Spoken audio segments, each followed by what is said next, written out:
Man, it's 2019 and we're still talking about net carbs.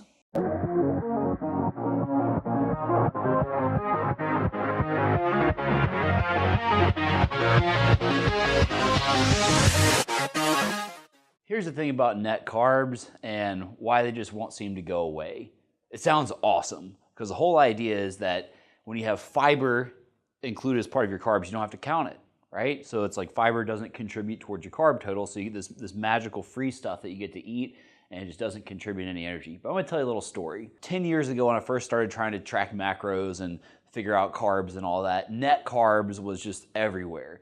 And I was like, oh, this is awesome. I don't even have to include all this stuff. So I have carb balanced tortillas or these Quest bars, protein cookies, stuff like that. Things that have a lot of net carbs in them because, hey, if they don't count, I should lose weight that much faster. And so I was aiming to have like around 160 grams of net carbs per day, right? And so that meant that my total intake was around 240 grams. And I was taking around 80 grams of fiber, which would give me 160 grams of net carbs. But for whatever reason, it seemed like my weight loss had really stalled out. And I was just never really could grasp my head around it because it seemed like I was doing everything right. So if you think about it, 240 grams of total carbs is going to be 960 calories. If you have 160 grams of carbs, it's 640. And you know what that is?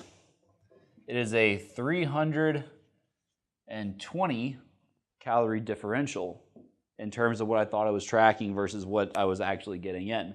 Right? Because I was expecting that 80 grams of fiber to equal 0 calories, which is not the case.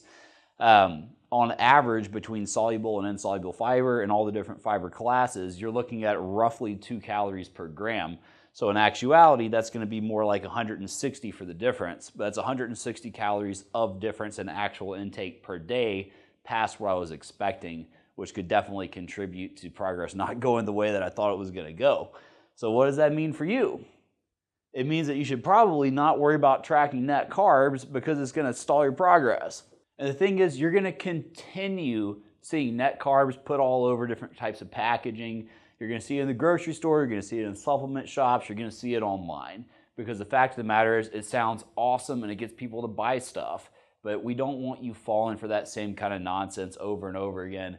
And maybe in the year 2030, we'll get beyond the myth of the net carb and actually get back in line with reality. So, hope you enjoyed this video, and we'll see you next time.